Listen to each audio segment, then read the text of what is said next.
Wrestling fans of the internet, welcome back to another episode of Linwood Wrestling Legends. As always, this is your erstwhile host and commentator, John Adams. If you want what we got, which is wrestling, then we got what you want.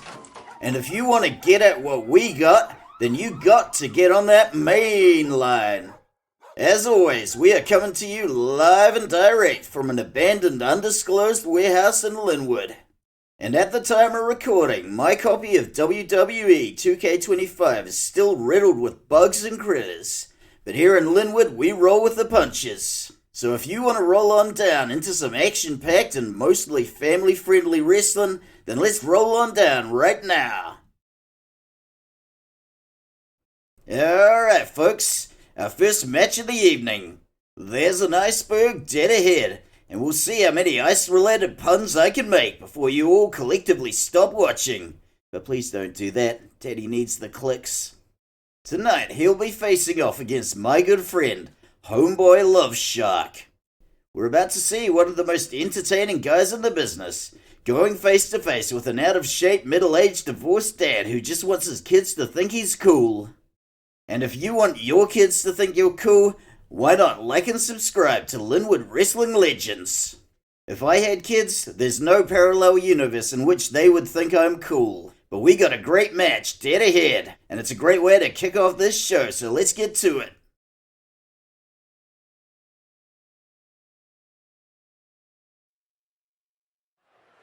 The following match is scheduled for one fall. Introducing first, from Providence, Rhode Island in the United States, the Iceberg, Jacob Berg. Did it just get cold in here? Because here comes one of the most entertaining wrestlers to hit the scene in a long time. Homebody LuvShark is going to have his work cut out for him trying to deal with the technical skills of the Iceberg. But at least we can rest assured that this will probably be a good, clean match, with none of the dirty tricks or general scumbaggery we've seen from Broforce 1 and LuvShark's last couple of matches. The Iceberg may confuse you, he may misdirect you, but he's a guy who always punches above the belt. There may be reasons he's no longer a stage magician, but when you think about it, those deaths weren't really anybody's fault. And his opponent, from Detroit, Michigan in the United States, Homebody LuvShark. Are we done with the firecrackers now, LuvShark? Apparently not.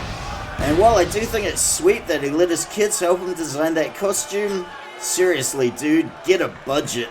When I was 8 years old, I had a sweet role as the big bad wolf in my school's production of Little Red Riding Hood. My mum made me this really awesome wolf mask out of cardboard. Looked way better than whatever that's supposed to be.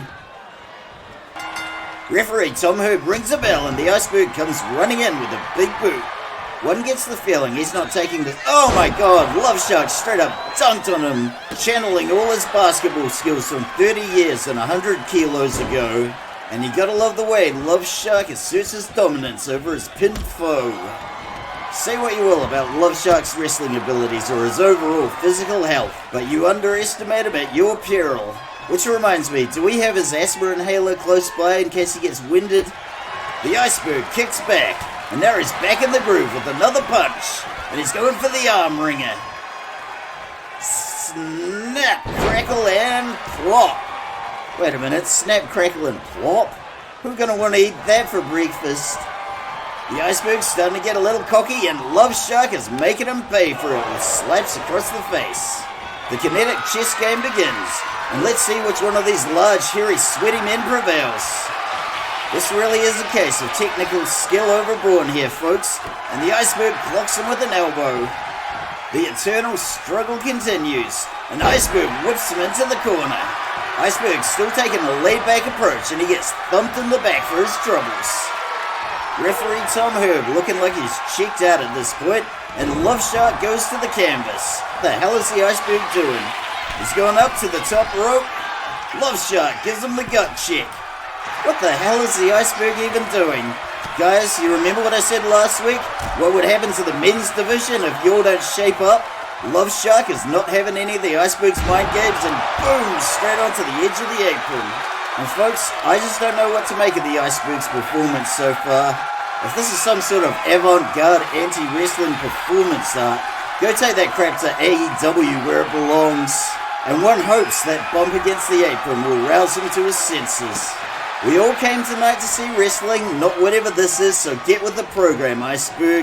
And thank God at least LuvShark is attempting to wrestle, but unlike some other promotions, we don't give out belts for attempted wrestling. And I'm guessing LuvShark did not find his asthma inhaler under there, but what the hell was he thinking with that pool cue? And I know what some of you are thinking, but John, that's not a pool cue, that's a kendo stick.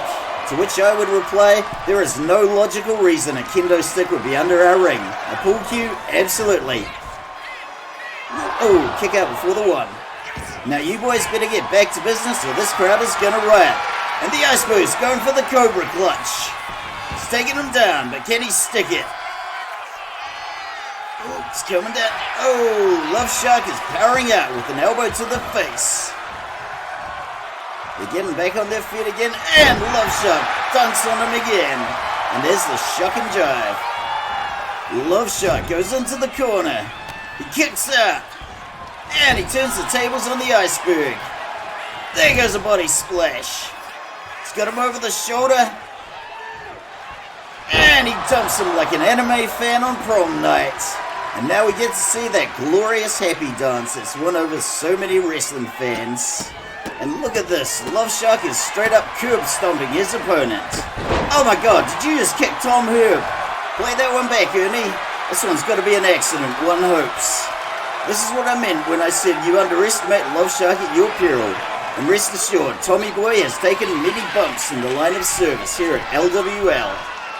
LuvShark going up top. And he misses spectacularly with the elbow drop. Referee Tom Herb's still down and neither wrestler is letting up with the assault. LuvShark fights him off and clobbers back with elbows and punches. And a hit to the back from the Iceberg.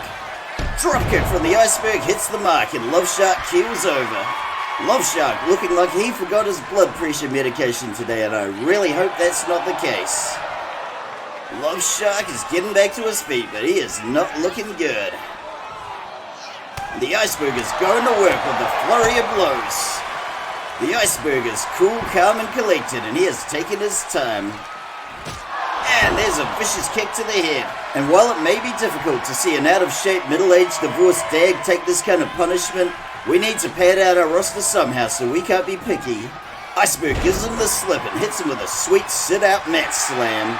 And although this is a far cry from his days as a stage magician, the Iceberg still lives for the roar of the crowd. In the past, I might have called for the staff veterinarian to throw in the towel, but as we've seen over the last few weeks, LuvShark is an absolute brick sugar house. He's looking pretty checked out, but we've seen him take worse beatings than this, so let's see where it goes. And just what is the Iceberg even doing at this point? He's showing little to no respect for the noble sport of... Oh my god, LuvShark whiffs the punch, but gets the pin! And a rope break. The slugging match continues, and LuvShark is not taking any of the Iceberg's crap anymore. And speaking of crap, I hate to be blunt, boys, but this match is an absolute stinker. You better come up with something real good real fast, or this crowd's gonna want its money back. And maybe that'll do. The Iceberg flailing around with a sore head, and LuvShark takes the pin. And a kick out before the one. Hopefully Iceberg realizes LuvShark's not playing around anymore, and oh my god, there goes the military press. Look at that raw strength on display. It's about time something cool happened in this match, so let's see that again. While LuvShark might not have cardio, coordination, timing, or ring psychology, the one thing he has got is brute strength. And we are about to see some more of that brute strength as he picks the Iceberg up over the shoulder. And boom goes the running mat slam. The Iceberg finally firing back with a couple of punches. Kick gets intercepted.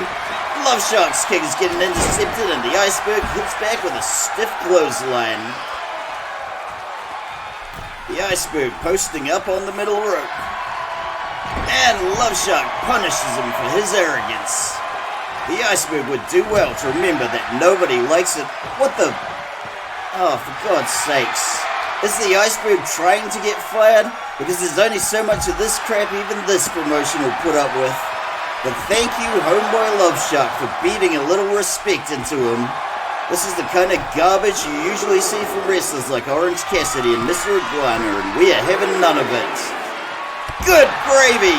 We gotta see that again. That is a whole lot of shark meat to go flying. There's nothing wrong with Homebody LuvShark's aerial skills, so long as he doesn't need to travel any distance and the only direction he needs to go is down. But thank you, LuvShark, for saving this stinker of a match with that wonderful body splash. Normally I'd have to worry about being fired for saying stuff like that, but thankfully our general manager Todd Sorensen still has wicked diarrhea. It's been 8 days and counting. How is he still alive? And oh yes, you can die from diarrhea. It happened to the Roman Emperor Vespasian, and it could happen to you. Iceberg coming back with a hip toss. And now he's dragging LuvShark into the middle of the ring away from the ropes. What's he doing now? He's got the arm, he's going for the arm bar. And now he's got a leg as well. This move could literally cost Homebody LuvShark an arm and a leg. Is he going to be able to power out of this? The Iceberg cranking away at his opponent's limbs with everything he's got, and LuvShark is putting up a valiant resistance. But my God, has this ever taken a long time? That's how you can tell this is for real, folks. And LuvShark finally powers out. Homebody LuvShark's got to be feeling a bit lopsided, and he lays the Iceberg out with a big boot. He looks like he's setting up for something big, and we're about to see something really cool. Good gravy, Fireman's Carry Flapjack, one of LuvShark's signatures. And I, for one, am glad he hasn't thought of a ridiculous name for that one yet. Because let's be honest, Chocolate Thunderbomb is not a good name for your backbreaker gutbuster suplex. It sounds like what killed the Emperor Vespasian. LuvShark going up top, and are we going to see another sweet body splash? The crowd's rooting for him, and why wouldn't they? And would you look at that, the Iceberg evades. The Iceberg scoops up the pin. 1, 2, 3. The Iceberg wins by a freak accident. Oh my God, what the hell is going on? Who is this guy? Why is he attacking the wrestlers? There's so much going on. It's so many... Wait a minute. No, it can't be. That guy's dead. There's no way that could be Miguel Hernandez, who we tragically lost last March at the disastrous PLE. But the resemblance is sure uncanny. Folks, this next match is what we call a good news, bad news situation. The good news is that after these two corrupt cops tried to shake us down a couple of weeks ago, the higher-ups in the police force saw the footage and they were subsequently fired. Further criminal charges may be pending, so we're keeping our fingers crossed for that one. The bad news is that we here at LWL still need to pad out our men's tag division. Nobody else wanted to touch these two clowns, so our general manager Todd Sorensen managed to pick them up cheap, and here they are. And oh, aren't we lucky. But as the slave merchant said to Proximo and Gladiator, some are good for fighting, some are good for dying. You need both. And this week, they're up against the After Dark Express. And we can only hope that Jim Cornette's proteges give them a beating as brutal as the Cockney pickpockets did. Let's go ringside and check out the action now.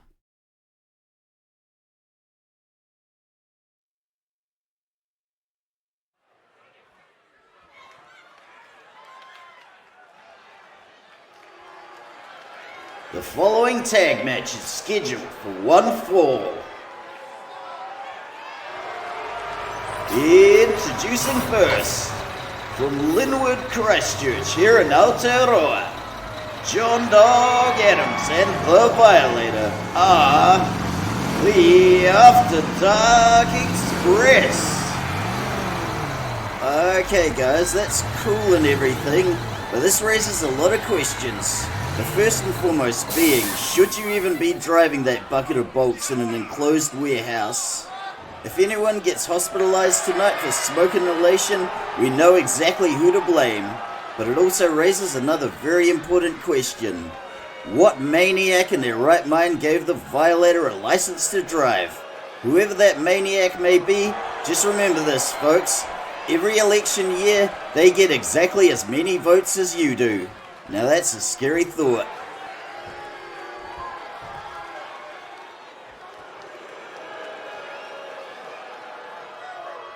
And their opponents. From the rich white people part of Christchurch here in Aotearoa, Constable Clobber and Big 5-0 are the Thin Blue Line. I cannot believe we are seeing these crumb bums again. Fill my electric scooter with drugs. Yeah, how'd that work out for yous? While we might be having trouble attracting new talent to our men's singles and tags divisions, this is really plumbing the depths.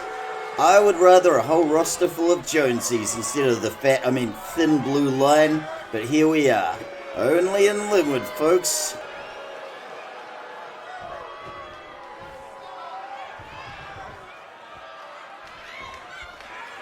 Referee Chad Remington rings the bell and Big 5-0 is going to work on the Violator.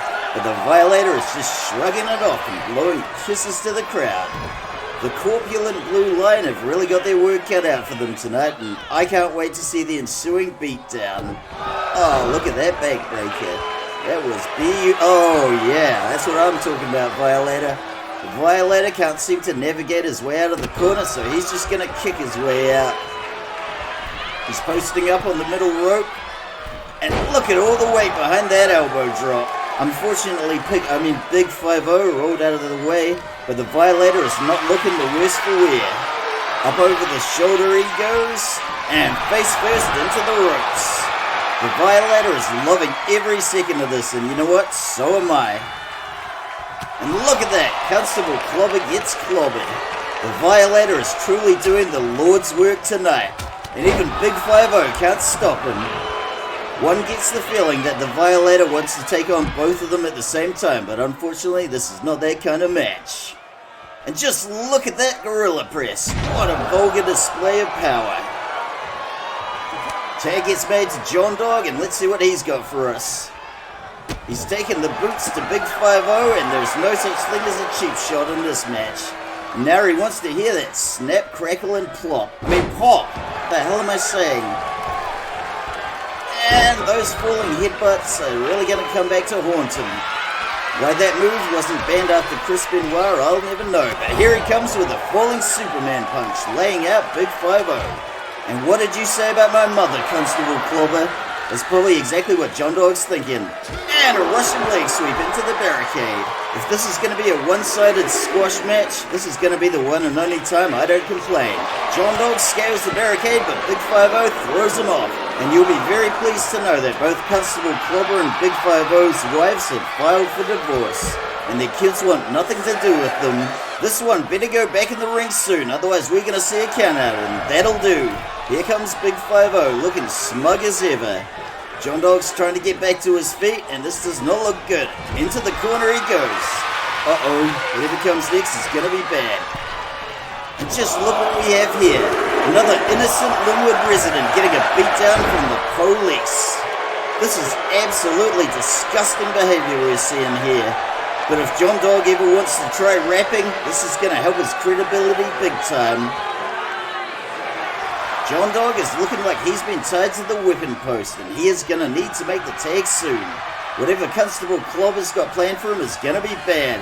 Oh, for God's sakes. Wasn't the beatdown enough humiliation? And we got a rope break. Constable Clobber does not like it when somebody as incorruptible as referee Chad Remington lays down the law.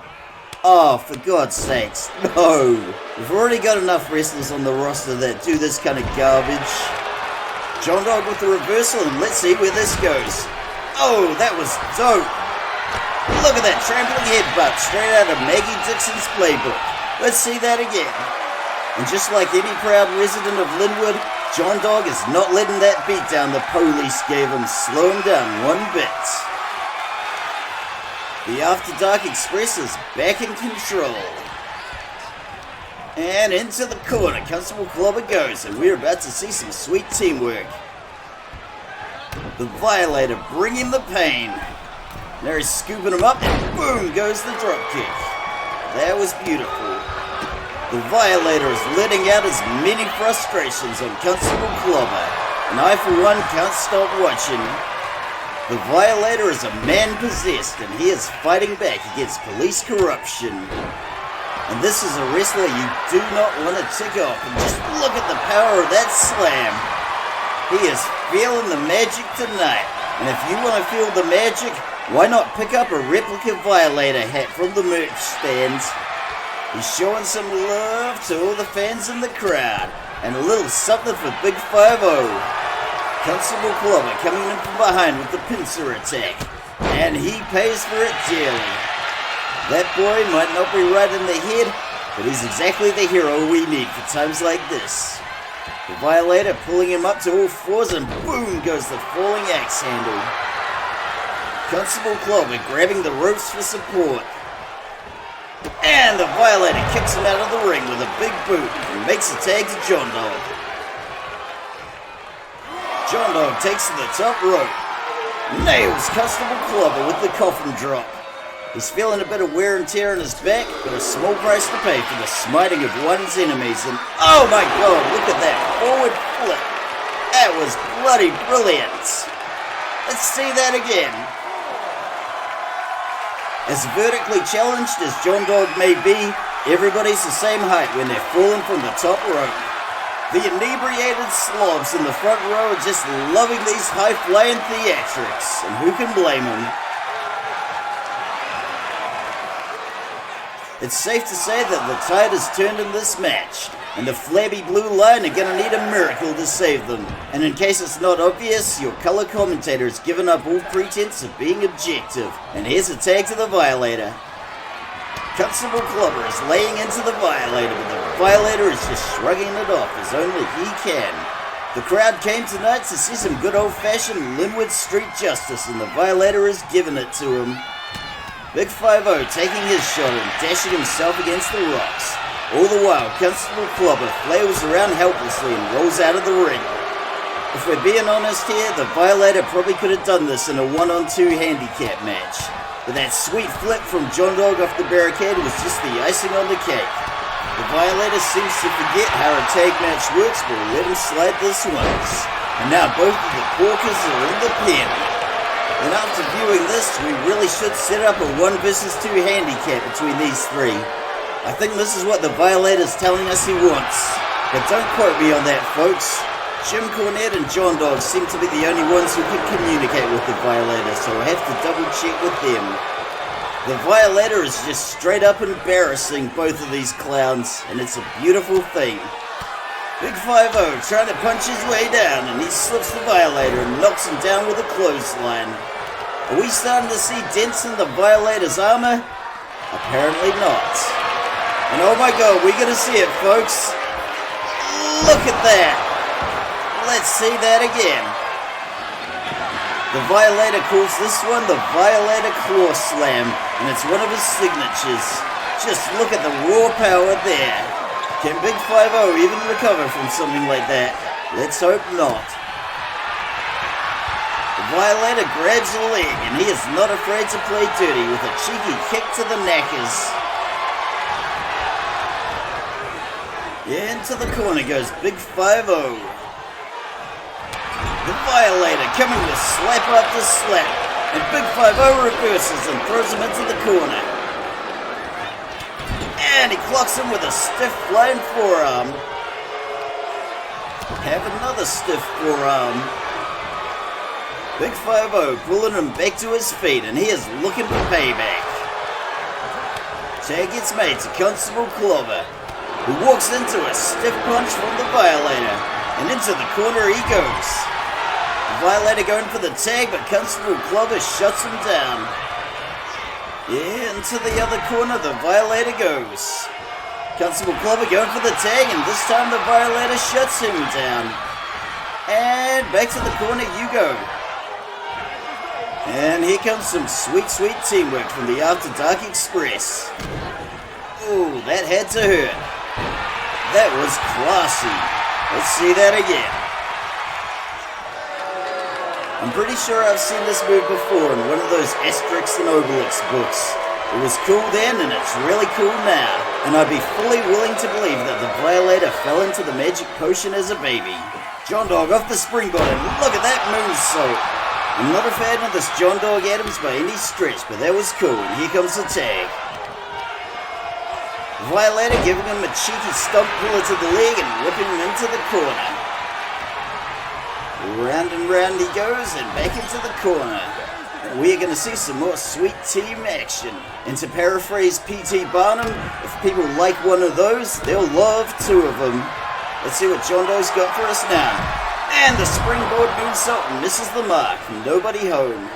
Constable Clobber rolls out of the ring and the Violator looks like he's about to take care of some business. We got a bit of a tussle going on and the Constable rolls back into the ring. John Dog looking to take flight and let's see what this way comes. Constable Clobber back on his feet and boom goes the falling Superman punch.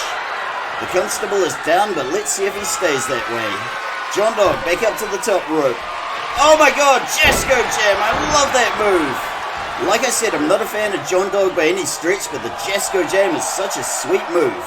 And he probably stole it from someone. Nevertheless, it always reminds me of my dog Jesco. It looks a hell of a lot like John Dog's dog Jesco.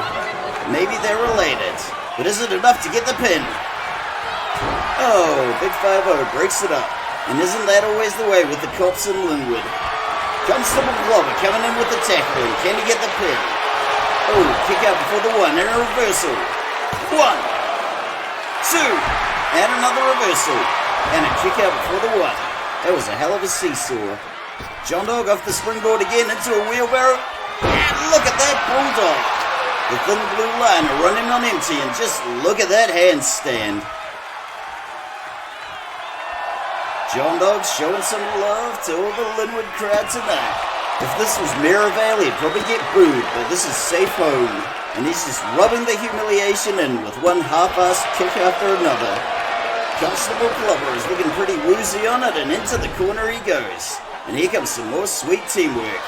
Nothing fancy here, just a blow to whatever organs are on that side of the body. Don't look at me, I failed biology. The Violator bringing the punches and bunches to the bread basket, and what a bread basket. Is this going to be enough for the pin? 1, 2, 3, After Dark Express, take the win. Let's go check out some ringside highlights from this match. Not to be too blunt about it, but the Thin Blue Line were never going to get any love from this Linwood crowd. And the After Dark Express didn't treat them any kinder than that. And you gotta give props to the Violator for basically carrying this match for the After Dark Express. One gets the feeling he wants to take on both of these guys at once. And somebody should really talk to our general manager, Todd Sorensen, to make that happen, because that'd be a hell of a match.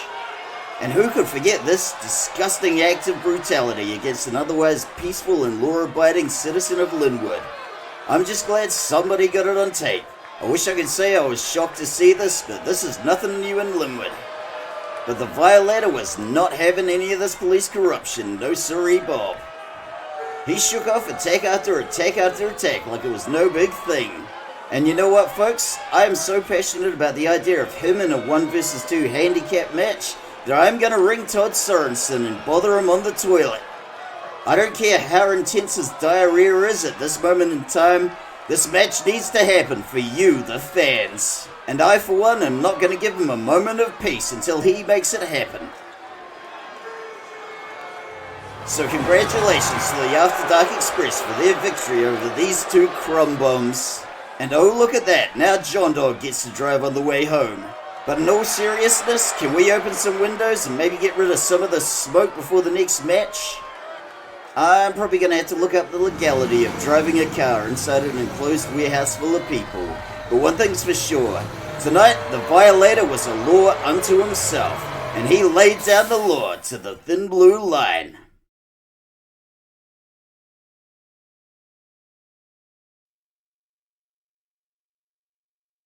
Oh my god, I don't believe it. That is Miguel Hernandez.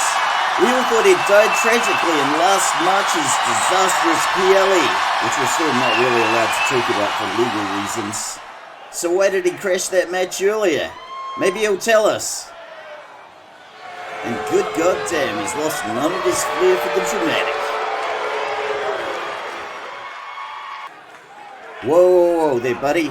You may have a point about the former, but you can't blame us for Chico. And there it is, folks. Oh yeah, I remember that, with the guillotine. That's why we all assumed he was dead. Who could survive that? Apparently his face didn't. And how is the Iceberg gonna react to this dramatic revelation? It wouldn't be the first time one of his magic tricks killed or seriously disfigured somebody. This is the Iceberg we all know and love, allergic to any responsibility.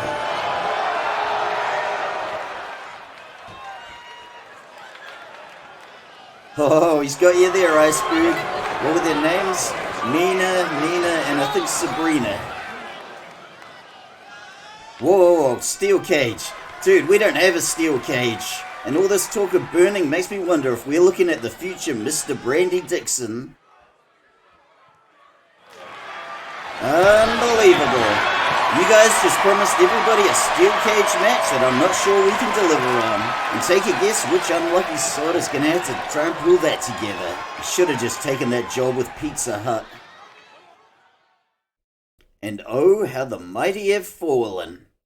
This next match finds our former Women's World Champion, La Femme Brutale, Marisa Duvalier, starting back at the bottom of the ladder and looking to claw her way up.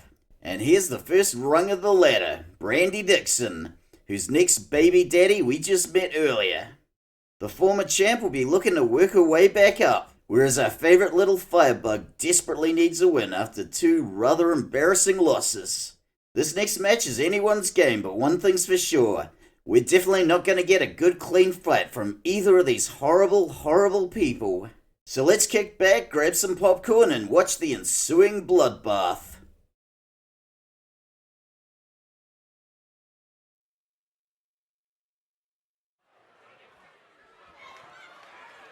The following match is scheduled for one fall.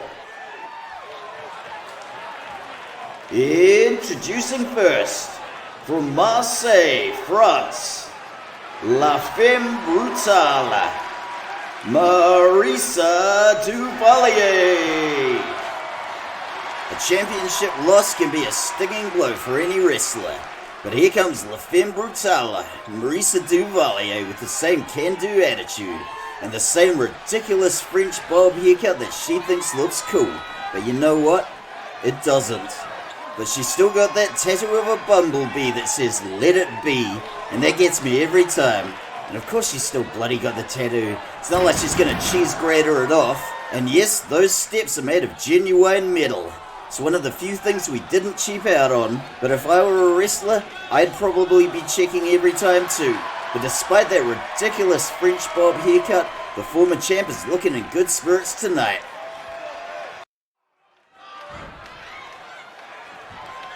Oh, for God's sakes. Seriously, Brandy? I saw better acting in my school's production of Little Red Riding Hood. I crushed it as the Big Bad Wolf. And speaking of the Big Bad Wolf, here comes Hannibal. Looks like Brandy's made herself a new friend. Referee Tom Herb seems to be cool with a substitution, so we still have ourselves a match here, folks. But bear in mind, this is the same Brandy Dixon who lies about being pregnant every time she wants a day off from community service.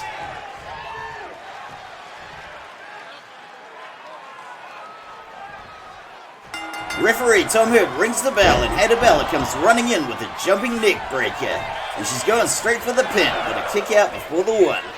Marisa's odds just got a lot longer, but she is firing back with a punishing salvo. Look at that stiff left hand. While Hannibal may be bigger, stronger, and scarier than Brandy, I'm still giving the former champ fair odds. And man, how crazy would it be if there was a parallel universe where this was a Linwood Wrestling Legends video game? In that parallel universe, the CM Punks and Stephanie Vaquers only exist as custom characters. And we got a bit of back and forth with the pin going on, but nobody's scoring a clear fall. After a wee bit of ballet, Hannibal goes over the top rope, and she fights off Marisa's attempt to knock her off the apron. And while I'm deeply terrified of many of the wrestlers in the women's division here, none of them fill me with existential dread and Lovecraftian horror the way Hannibella does. Hannibella hits the canvas, Marisa hits the dance floor, and Hannibella is making her pay for that mistake. We got a graceful little roll from Marisa, and she comes roaring back with a clothesline and a leg drop. So far, so good for Le Femme Brutale.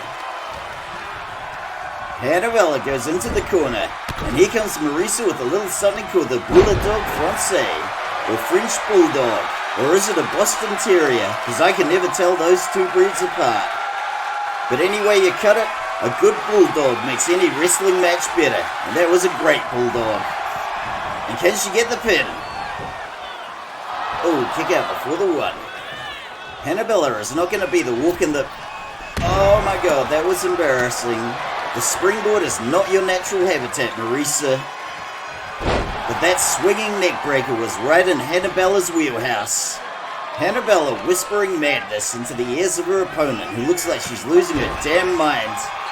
She's got her by the legs, and good gravy, look at that leg drop. Hannibella is unleashing the bloodthirst, and anyone can be a target.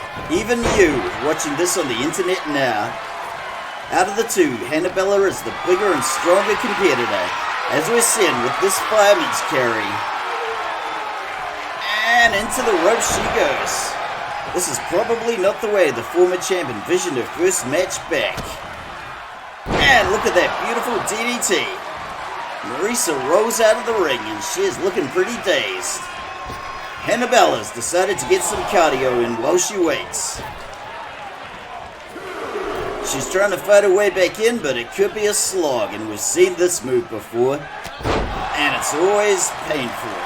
In terms of ring psychology, Hannibella is the best we've got, and she always does a number on her opponent's heads. Pulling her opponent up. Good golly, Miss Molly, look at that suplex neck breaker. Let's see that again. Here we see one of Hannibella's signatures.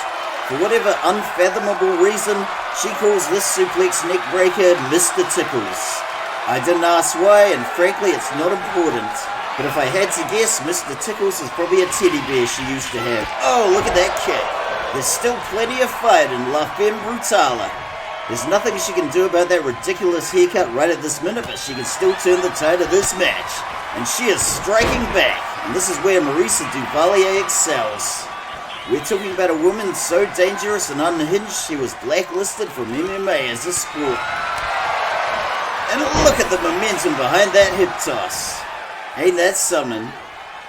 Even if she lost the belt, and even if she is a horrible person, the crowd in Linwood still got a lot of love for La Femme Brutale. And look at that code breaker. I don't want to jinx this, folks, but barring any acts of malfeasance from a third party, I don't see any reason Marisa doesn't take the win tonight. While substitution may have been a clever idea, Hannibella is probably wishing she'd told Brandy to get bent. And here comes Marisa from the top rope, and look at the size of that elbow drop. She's got Hannibella right where she wants her, and it's just a matter of time. Into the corner she goes, and Hannibella punches out. And oh my god, oh this is bad. Leaping tombstone pile driver. A little nod to Hannibella's biggest hero, The Undertaker. 1, 2, 3. Hannibella takes the win. Let's go check out some ringside highlights. The substitution of Hannibella was a gigantic spanner in the works, but Marisa Duvalier fought hammer and tongs as she always does. We saw some brilliant displays of the precision striking La Femme Brutale is known for, and we also saw some technical brilliance, brute strength, and a lot of promise from Hannibella. She may be one to watch going forward, and she can be a very serious threat to even the best of our women's division. I, for one, am looking forward to those dream matches with Fernanda Caballera and Maggie Dixon. One has to wonder, did La Femme Brutale get too comfortable and complacent during those 4 weeks she was at the top? She put up one hell of a fight, but at the end of the day, it's like my nana always said. All it takes is one leaping tombstone pile driver to completely ruin your night. Wise words.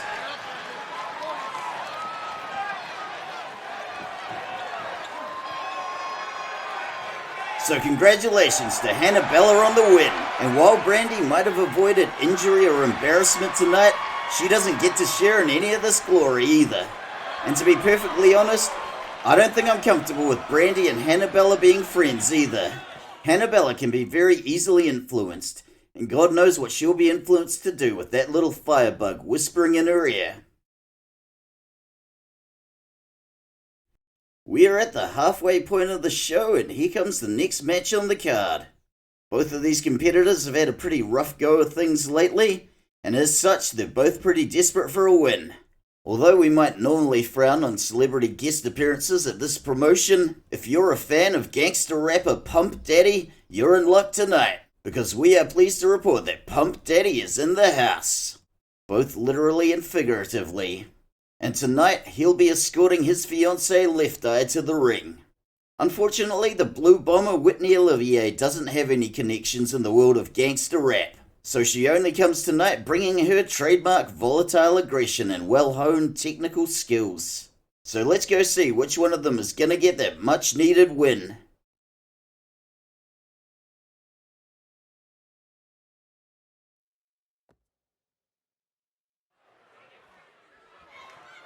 The following match is scheduled for one fall. Introducing first, and accompanied by her fiancé, gangster rapper Pump Daddy, from Philadelphia, Pennsylvania in the United States, Lisa Left Eye Bishop. And look what we have here, folks. The future Mr. Left Eye accompanied by the future Mrs. Pump Daddy. I haven't the foggiest idea why Pump Daddy is wearing Kimberly Sullivan's merch, but for all I know it was probably the only clean purple thing he could find. As you can see, these two have a very strong color coordination game. And folks, don't forget that Pump Daddy's new album is streaming on Spotify and Apple Music. But to be honest with you folks, that's kind of a disappointment. Those first two Pump Daddy albums were untouchable, but this one feels like he's just phoning it in. But who knows, if he can tap back into that raw aggression that made him such a game changer in the gangster rap world, maybe he'll get me with the next one. Or maybe after all the money and fame he's just high on his own supply, although there have been rumors that he's thinking about a run in the wrestling world. But folks, the day we let some rapper buy his way onto the roster and leapfrog over all the legitimate wrestlers, that's the day I tell our general manager Todd Sorensen to take this job and shove it over my dead body. What kind of short-sighted, boneheaded move would that be for a wrestling promotion to make?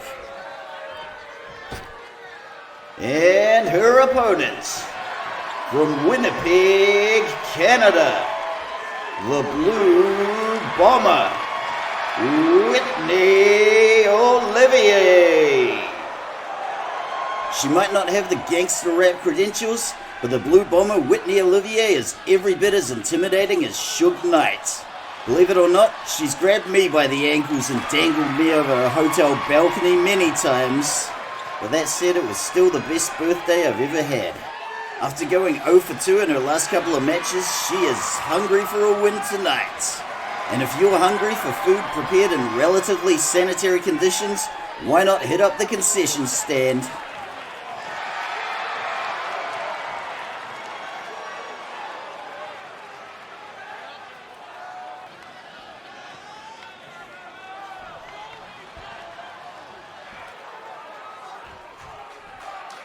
Referee Tom Hurd rings the bell and Left Eye comes firing in with a barrage of strikes. And boom goes the accolade. Let's see if she can lock in this crossface.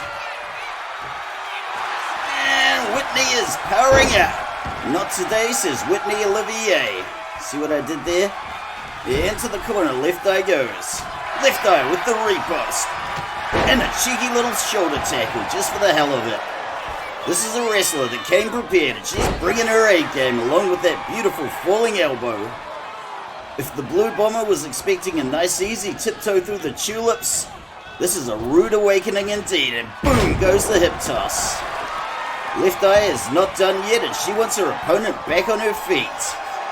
And how about a little fan service for all the lonely middle-aged men in the crowd? pulling the Blue Bomber to her feet and get a load of that dragon screw reversal. That was brilliant. The Blue Bomber is starting to get her bearings in this match, and left eye goes over the shoulder. Whitney Olivier taking whatever cheap shots she can get, and left eye kicks back. It would behoove the Blue Bomber to start making some friends in the world of gangster rap, but with her volatile temper, I don't think that's likely, and into the corner she goes. Left eye setting her up on the turnbuckle, and we're about to see something spectacular. So break out the snow shovels, folks, because we just got an avalanche suplex. That was badass. Let's see that again. As cool as a regular suplex is, any move is infinitely better when you avalanche it from the top rope like Left Eye just did here. And Whitney Olivier should be glad that our ring is no longer made of solid cement. So many needless deaths. The Blue Bomber rolls out of the ring and Left Eye is a-comin'. And this crowd is absolutely feeling it tonight. Into the barricade Whitney Olivier goes, and she is thumping her way out of this one.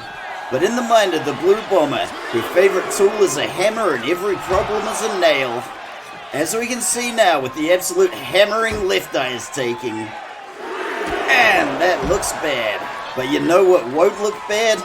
Merch from your favorite wrestler. Available in all sizes. Except for yours, so we keep hearing. But to those disgruntled customers, I put it to you that your beef is with the sweatshop in there is no sweatshop in Linwood. But how about that dropkick? Smooth transition, John. The Blue Bomber certainly thought so too. The Blue Bomber has come back and taken control, but this is still very much anyone's match. And into the corner, Left Eye goes. Oh my god, are we gonna see another one of these? Oh, hell yeah. Hey Ernie, you better be saving copies for the highlight reels. Oh yeah, here it comes. And boom goes the avalanche suplex. Left Eye gets buried alive, and let's see that again. Anything you can do, I can do better, says Whitney Olivier. And you know what, folks, if I were holding up scorecards, I'd give this avalanche suplex a 10 out of 10. Sorry Left Eye, but yours was only a 9. And don't get me wrong, a 9's good, but I can feel the vibrations from this one under the desk. Despite our best efforts to discourage him, the crowd is still chanting, but we'll let it slide this time. Left Eye gets the pin. Ooh, kick out before the one. Olivier bringing some stiff shots and a beautiful Hurricane Rana. We've got a ways to go before we can call this one a slobber knocker, but Whitney Olivier is absolutely getting us there. Left Eye gets dumped off the apron with a picture-perfect dropkick. And Olivier goes on the top rope, and my god, look at that beautiful swanton dive. You know how much I love the high flyers. Run it back, Ernie.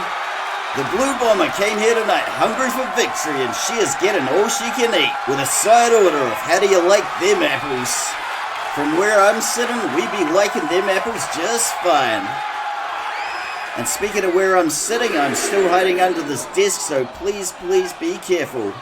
And thank God we are going back in the ring.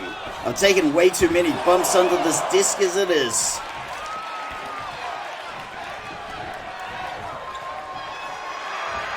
Oh, I'm sorry, are we boring you, Miss Olivier? Oh, that was embarrassing. Normally you'd have to watch one of Jonesy's matches to see a bungle like that, so this is a treat. Left Eye looking to regain control of this match. And boom, into the turnbuckle the Blue Bomber goes. Little insult to injury on Whitney Olivier's back, and she better have a good chiropractor, or at the very least a whole lot of Tiger Balm. Left Eye's got her by the scruff of the neck, and we are going coast to coast and post to post. Let's see if she can get the pin. Kick out before the one, but let's see that again. If one turnbuckle won't do, then why not two? Left Eye is back in the game, so all you scrubs beware. The Blue Bomber is taking a battering and getting worked over like Sonny Liston in his last match. And a little fan service, thank you very much. If the Blue Bomber wants to mount a comeback, she better think of something pretty quick. And she gets laid out in the corner. Back to the turnbuckle she goes. And oh my god, she's getting crucified on the Tree of Woe. There's no story involving the Tree of Woe with a happy ending, except maybe the first Conan movie. But that was in spite of it, not because of it. Left Eye says bring it on and shout out to whoever's holding up that Motor City machine gun sight in the crowd. Blue Bomber fires back with a headbutt, and one hopes it's not too little too late. After an eeny meeny miny mo, this is the one she picks for the ankle crank, and she is cranking that bad boy. Maybe it's not enough to turn the tide, but it's given Left Eye something to think about, and boom, she gets catapulted off. The Blue Bomber is desperately crawling towards the corner, and this looks bad. Olivier looks on her last legs, and we are seeing some twerking to the delight of the crowd. And oh, I think we're gonna see it, folks. This is gonna be awesome. Boom! That was the No Scrubs face wash. One of Left Eye's signatures. Let's see that again. If you're having trouble with scrubs in your life, just give them the No Scrubs face wash to show them they can't get any love from you. But will this be enough to get the pin? Let's find out. 1, 2, 3. Left Eye takes the win. Congratulations to Left Eye on a well-deserved victory. The champagne will be flowing for... Oh, wait a minute, something's happening. What's going on here? Apparently something's happening... Oh, good God, it's Kimberly Sullivan! What the hell is the mean girl doing here? And now she's threatening referee Tom Herb. Whatever business she's got with Left Eye, it looks deeply personal. And now that Kimberly Sullivan shirt from Pump Daddy is starting to make sense, and things are looking very spicy indeed. We may not be in the gossip business, but this looks juicy, so we'll keep you posted on all the gossip. This is it right here, folks. Matches like this one are the reason we have to fight tooth and nail to keep the men's division. It was only a matter of time before these two crossed paths, and as a big fan of both Yuri Kalishnikov and Jerome Scott, this is kind of a dream match for me. And if we have to say goodbye to wrestlers of this caliber just because of a handful of oafs who couldn't draw a bath, then we are truly throwing the baby out with the bathwater. But on the flip side, if we could get a handful more Yuri Kalishnikovs and Jerome Scotts in our ranks, man, we would just be crushing it. And while this match might not be the main event tonight, any other week it would be absolutely main event worthy, and I can't wait to see it. So let's go check it out.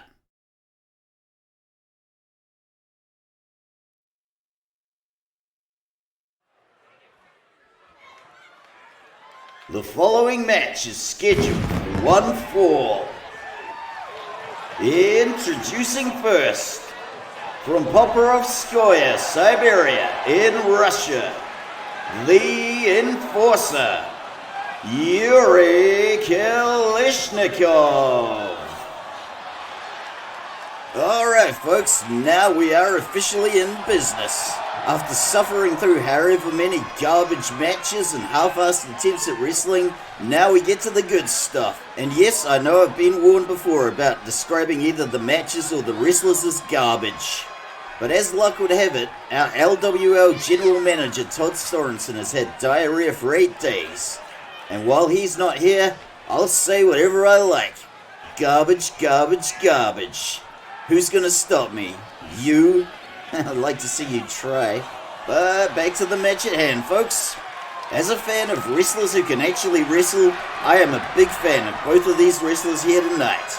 I don't know who I would pick to win, and I don't know who to root for, but it's going to be a ripper of a match.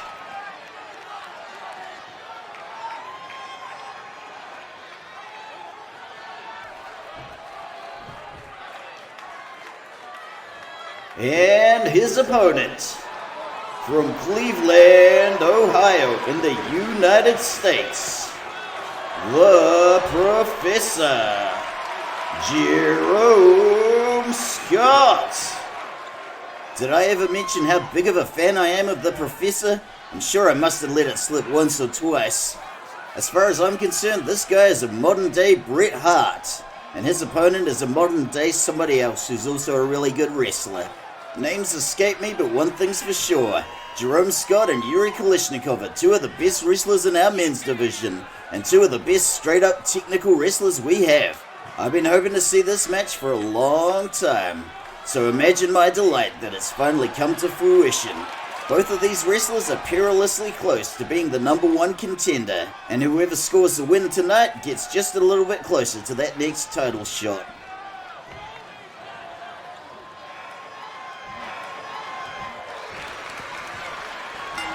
Referee Tom Herb rings the bell, and the Professor runs straight into a well-placed kick from Yuri Kalishnikov. Not an ideal start, but let's see if he can recover. The Enforcer looks like he's going for a headlock, but the Professor punches out. And here's another couple of punches, and Kalishnikov fires back. And now the kinetic chess game begins. And in this particular game of kinetic chess, we are looking at two grandmasters, as opposed to some of the other dum-dums in this promotion who can barely play checkers. You know who you are. And how about that crossbody from the Professor? Professor taking a few shots here and there, looking like he's going to set up for something. And oh, looky what we have here. Can he sink the crossface? And Kalishnikov powers out and throws him up and over. He's revving up for something big, and the Professor gives him the slip. We're already starting to see some injuries on both of these wrestlers, but they are both pros, so they will soldier on. Kalishnikov gets the scoop into the powerbomb. The Professor is going up and over onto the cardboard, and while I would consider it a personal favor if you guys stayed away from the disc, I'm not telling you what to do. I'm just throwing it out there. The Enforcer's got the Professor by the face, and that looked incredibly painful. The Professor's getting the upper hand in this one, and he is sending his opponent for a jog along the cardboard, and boom goes the flying clothesline. This party's just getting started, and the Professor is raising the roof. Back to ringside we go. Kalishnikov better get a rattle on, and that is a thumbs up I can absolutely get behind. And here comes Kalishnikov now, walking straight into a stiff shot from the Professor. And look how hard he got slammed into that corner. The Professor is finding the leverage and putting the momentum to work, and that's why we love the Professor. And let's see what he's got for us off the top rope. The Enforcer's back on his feet, and boom goes the crossbody. We got the first pin attempt of the match. One. And a kick out after the one. The Professor's taking the upper hand in this match, and let's see what he's got for us now. Kalishnikov goes up and over the rope. And he gets spiked with a hot shot. Through the ropes, onto the apron, and there goes the diving senton. These guys just can't stay away from the cardboard. Maybe because it still smells like pizza. Oh god, here it comes. Oh, ow! God damn it, what did I tell you guys about the disc? The things I do for this job. Normally I'd say that if I'm gonna take bumps, I wanna get paid like a wrestler. But we pay these guys like crap. But get a look at that sweet slingshot crossbody. Let's check that out again. The Professor's got a whole lot of tricks in his bag. In every match he's always busting out something new. That's why I love the Professor. He's got this tiger by the toe, but will he ever let him go? They're tied up again, and the Professor's going for something, but he goes up and over. Sweet reversal from the Enforcer and into a knee drop. The Enforcer might be getting a little complacent here, and he pays for it big time. Just look at that DDT. The Enforcer insists on returning the favor, and he is slapping the banana pudding out of the Professor. Professor comes up, goes against the ropes, and are we gonna see it? Oh yes we are, the Kalishnikov special. That backbreaker Russian leg sweep combo has been very effective for Yuri and his sister Nikita. And as far as I'm concerned, if anybody else uses it, they should... Oh, what are we seeing here? A Black Widow. Oh, can Yuri get out of this one? And look at that, into a sidewalk slam. We are seeing all the hits tonight, and you just don't get that from the garbage matches we usually put on. And how about that reversal into a hip toss? Time to raise the roof again. The tussle continues. Kalishnikov goes into the ropes. An embarrassing collision into a spinning discus chop. Now he's going to the top rope. The Siberian Eagle takes flight and drops the elbow. Do they even have eagles in Siberia? I don't know, whatever kind of bird they have there. don't know, maybe a duck. Kalishnikov gets him up and over the shoulder. And into the turnbuckle he goes. As much as he may want the Professor to stay down, it's hard to make out with that Russian accent, so nobody listens. The Professor managed to roll to safety out of the ring, but here he comes sliding back in, and he gets him from behind. Kalishnikov's being dragged to the ropes, and he is looking stunned. Cheeky little rope-assisted choke there, and the Enforcer is starting to feel the pinch. Into the ropes, Kalishnikov goes. Professor comes with the arm wringer, and Kalishnikov punches out. And oh, look at that, another Russian leg sweep. He's just giving him away today. Up and at him. Professor goes into the ropes, and we are seeing another Kalishnikov special. But why don't we see that one and the closest thing we've got to HD, which is whatever this is.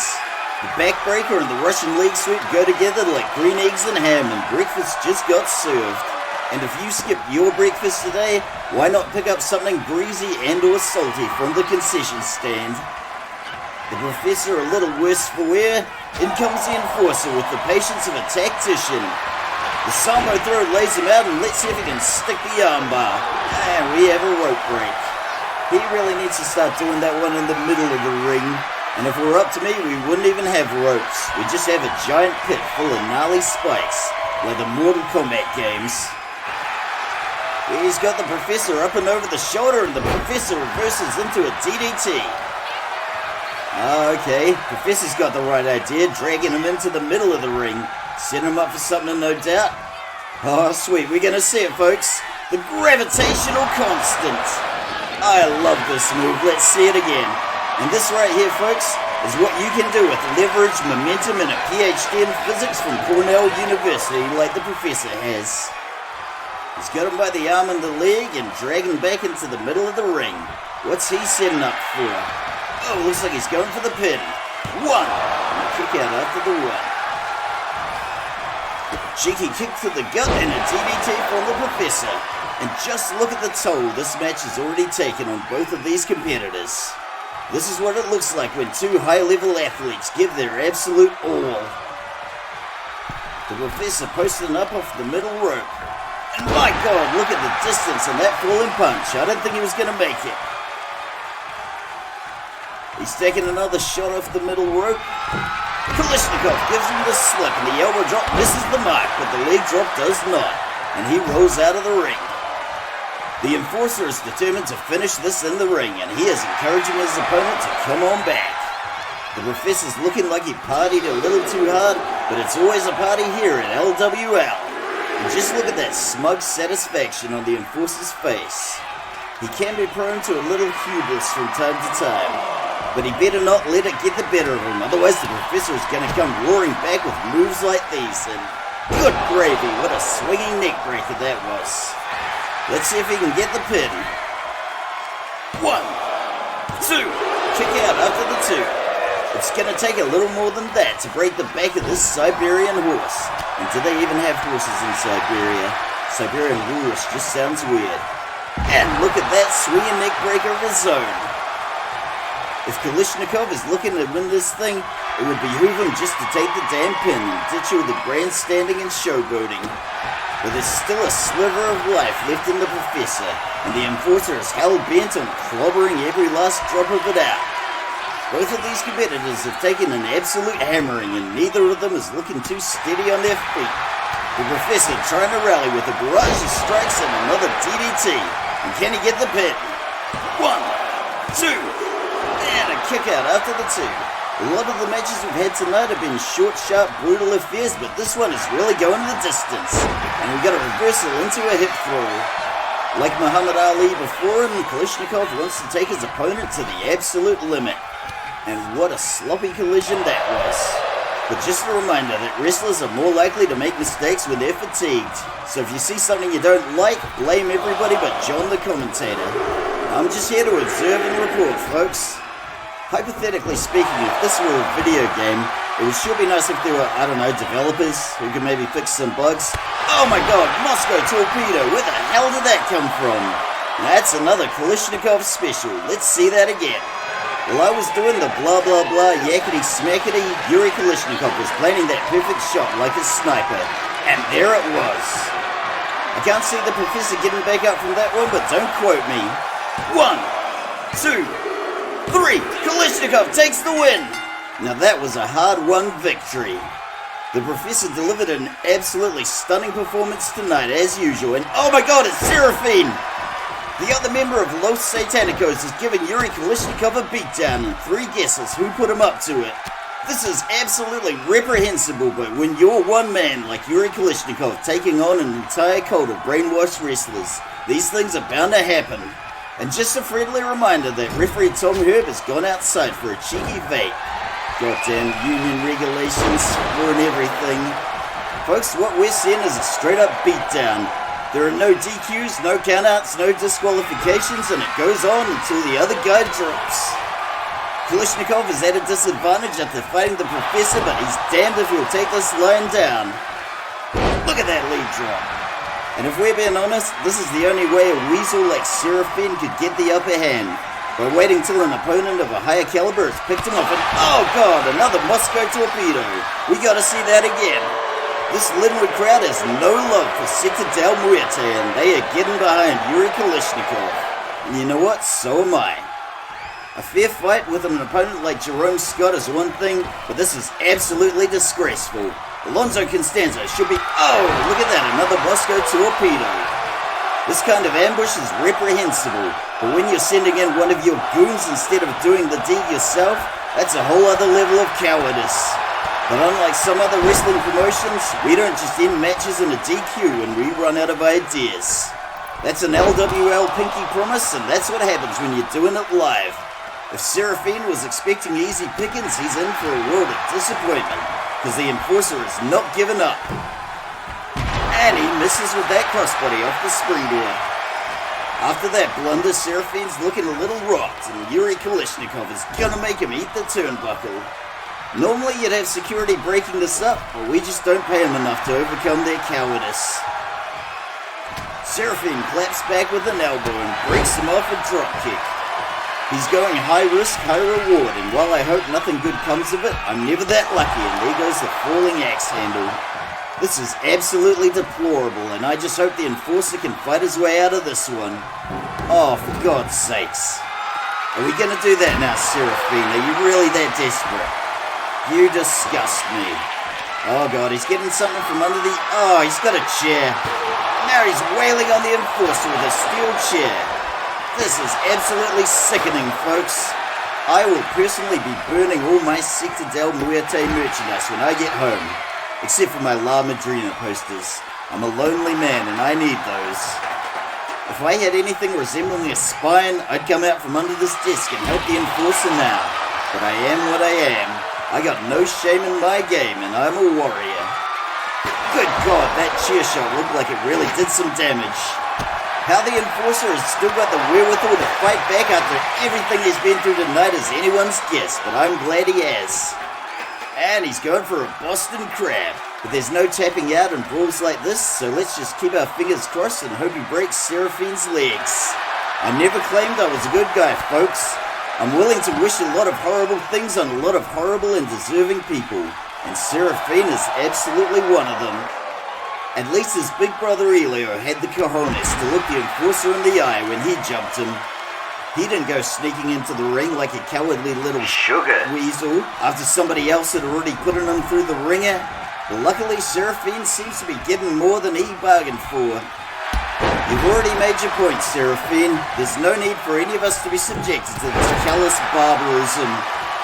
Seraphine might have bitten off a little more than he can chew, and I still hope it's not too late to break his legs. And now he's going topside. And we got a frog splash. And while I wholeheartedly approve of that nod to the late great Eddie Guerrero, you're still a cowardly sugar weasel, Seraphine. I think we've seen enough of this, Ernie. Can we cut to literally anything else? Oh, thank you.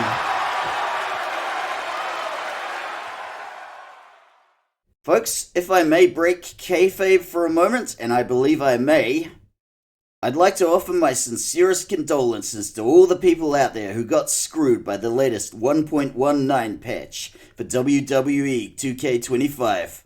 When I read all the threads and heard the stories about people losing all their custom content with the new patch, I was seriously freaking out and I was just dreading turning my console back on, let me tell you that much. Thankfully, that didn't happen to us here at LWL, and I consider myself ridiculously lucky. As somebody who spent literally hundreds of hours in the various creators and uploaded oodles of images and designs, man, that would have crippled us. And if you're somebody like me who's trying to put on a show and you've lost everything, man, my heart just goes out to you. Here's hoping you can get back on your feet some way or somehow. And to whichever idiots at 2K dropped the ball on this one, well, I don't know, try not to break the game we all paid good money for. Just a thought. Nobody should have to worry that the thing they paid good money for will no longer do the thing they paid good money for it to do. That's just a basic consumer right there. But as it stands, I've waxed polemic long enough, so let's get back to some damn wrestling, shall we? Oh god, it's Kimberly Sullivan. Everybody here was having a good night until now. Let's hear what she's got to say for herself.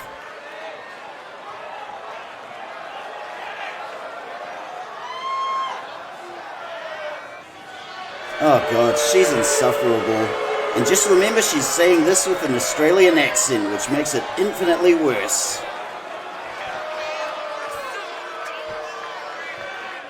You and your DMs, Kimberly, have given you problems, haven't they?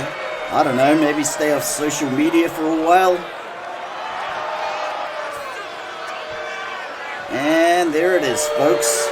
And I guess this explains why Pump Daddy was wearing her merch.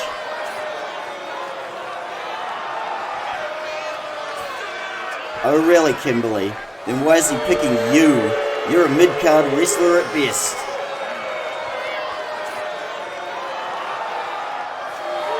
Whoa, too much information there, Kimberly. Ooh, what's happening now? Oh, Shazam! Things just got real, folks.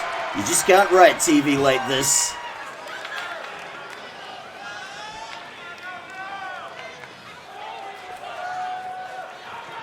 Oh, hell yeah, you tell her, Left Eye. If I were Pump Daddy, I'd be very scared right now.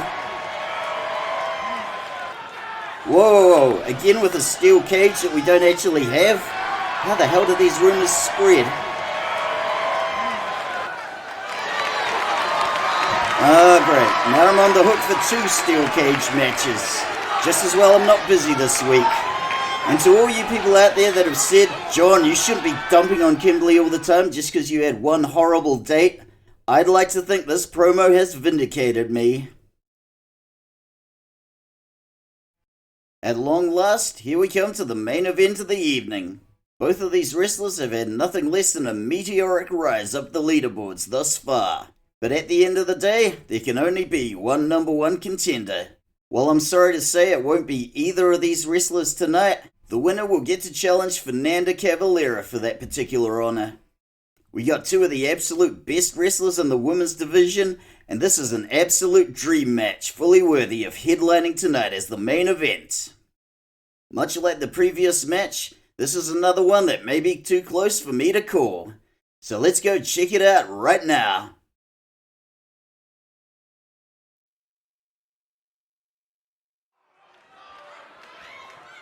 The following match is scheduled for 1 fall. Introducing first, from the former Soviet Union, the prototype, Nikita Kalishnikov. I've absolutely got to give props to the prototype tonight. After the deplorable beatdown her brother Yuri received in the previous match, Nikita was prepared to forfeit this match, just so she could ride alongside her brother in the ambulance. But as Yuri Kalishnikov was being wheeled away, he told his sister to go out there and win this thing. So here she is. And folks, that's one hell of a motivator right there. If the shoe was on the other foot and it was Brandy Dixon being wheeled away in an ambulance, Maggie would probably have been the one to put her there in the first place. So isn't it nice that we got at least one pair of siblings with a healthy relationship? And if we're being honest, we're more likely to see Brandy Dixon getting hauled away in a paddy wagon. And her opponent, from Libertyville, Alabama, in the United States, Lady Liberty, Maggie Dixon. Ever since the tag team with her sister imploded, Lady Liberty has been on an absolute rampage. And did I ever mention how much I am loving that jacket? And if you want to name yourself a replica made of slightly inferior materials, we got them at the merch stand. And with all these plugs I'm shooting out to the merch stand and the concession stand, I really should be getting a cut of the action here. But my advice to all of you is not to sign any contracts written in Mandarin, unless you got a translator. But you know what? As long as those paychecks keep coming, I'll just write out this contract and try to renegotiate for something better. Maybe I can still take that job at Pizza Hut. Referee Tom Herb rings the bell and this main event is underway. Kalishnikov is diving in with both feet, both hands, and whatever other appendages she can fling at Lady Liberty. This is an early show of dominance, but we've all seen the kind of grit Maggie Dixon has, so I wouldn't count her out just yet. The kinetic chess game continues and Lady Liberty gets shoved into the corner. While people may or may not put Baby in a corner, nobody puts Maggie Dixon in a corner if they know it's good for them.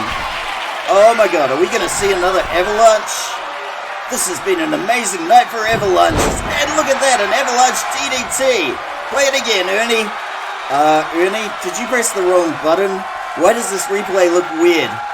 Suppose there's nothing we can do now, but you are going to be so fired when Todd Sorensen gets back. And folks, we apologize for the incompetence of Ernie the cameraman who's lucky to be employed anywhere. Oh, that was classy. With the cartwheel into a clothesline, the prototype's got some serious acrobatic skills. And here comes the armbar to stretch out Lady Liberty. The prototype goes under the ropes, looking for something off the slingshot, and my god, look at the height on that stomp. But don't go getting too complacent there, Nikita.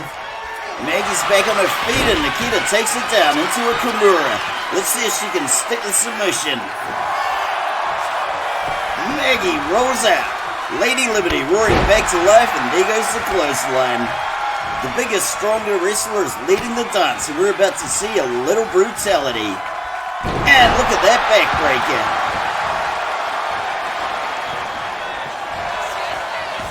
No time to waste as we get the first pin attempt of the night, and a 1, and a kick out after the 1. Lady Liberty running the ropes like a pro, and there goes the big boot to the face.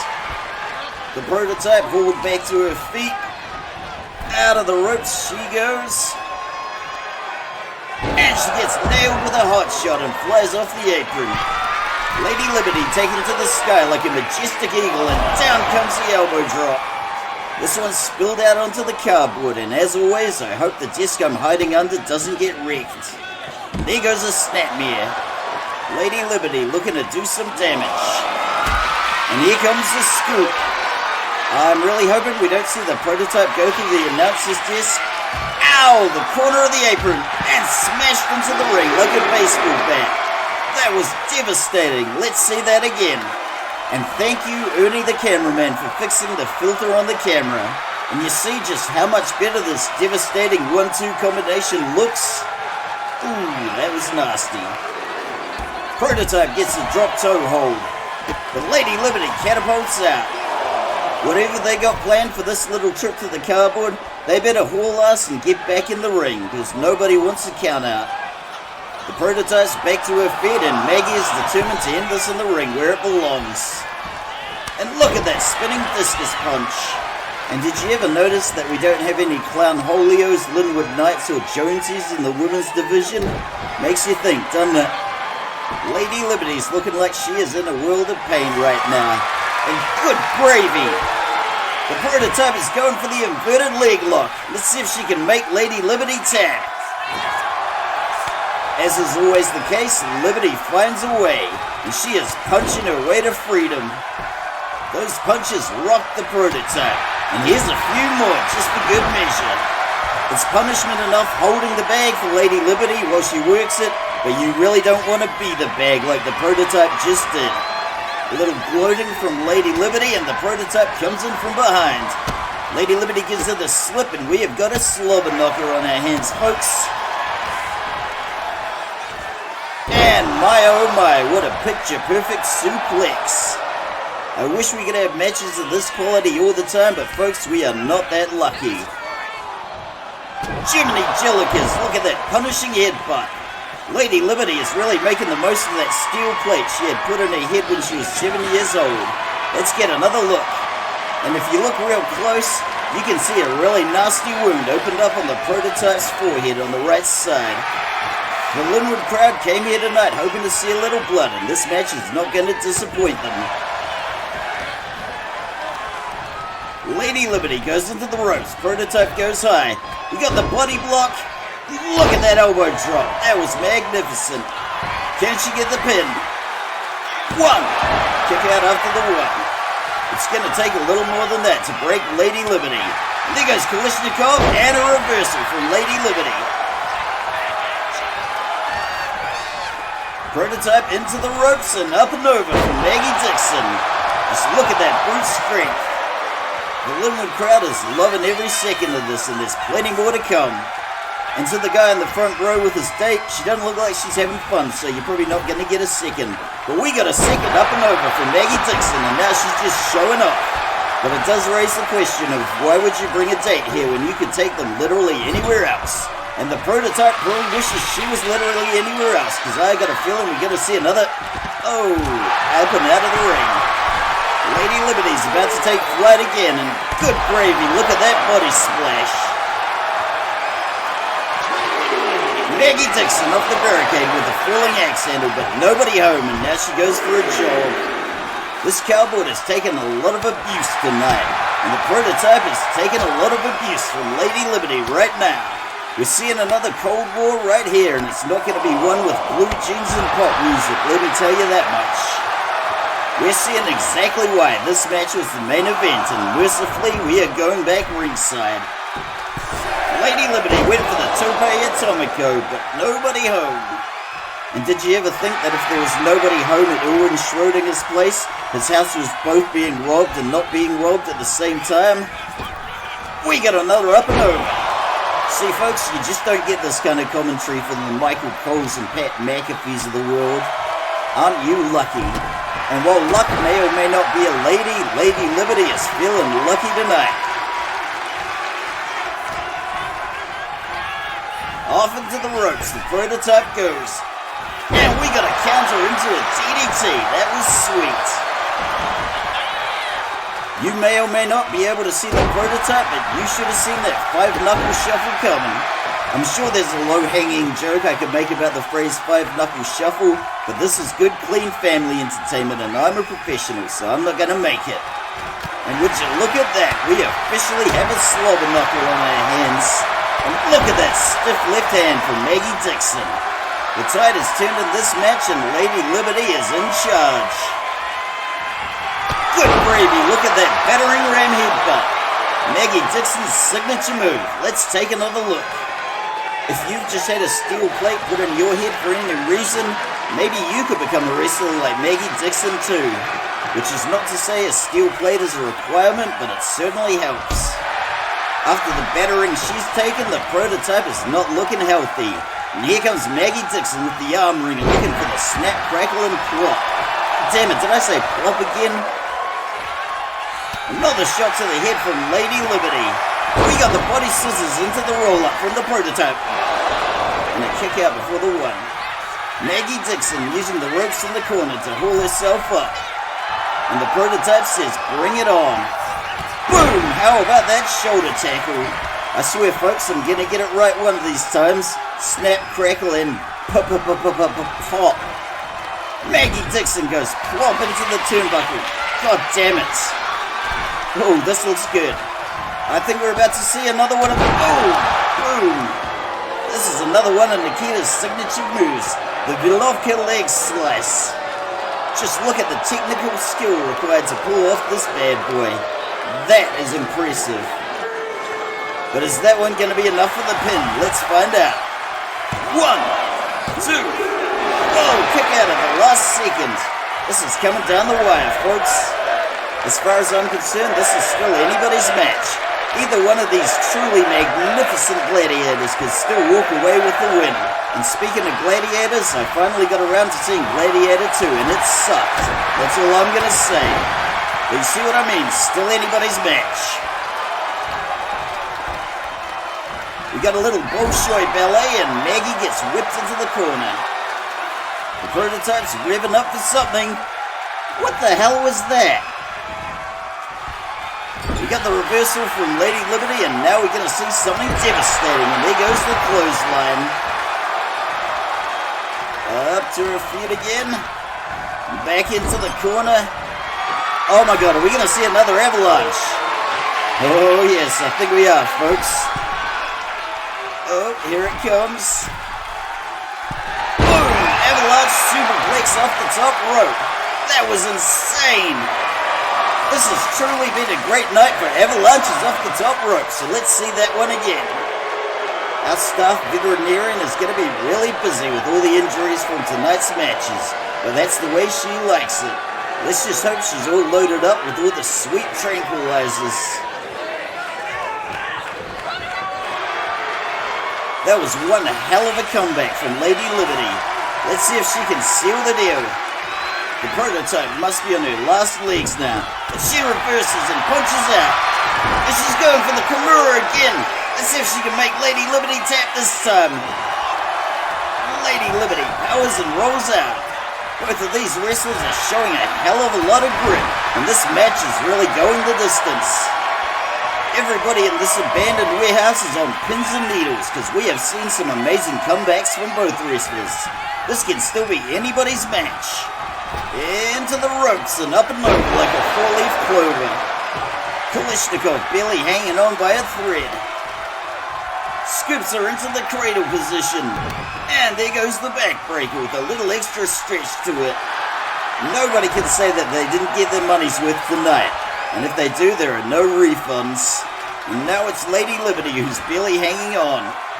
And hang on she does, as she gets a rope-assisted knee crusher. I don't think I've ever seen Lady Liberty beaten this badly.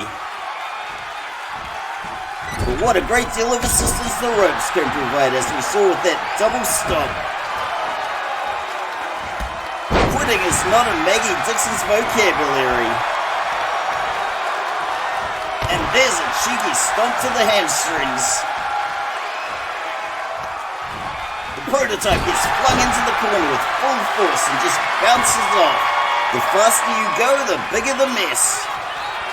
How is the prototype even alive after all of that?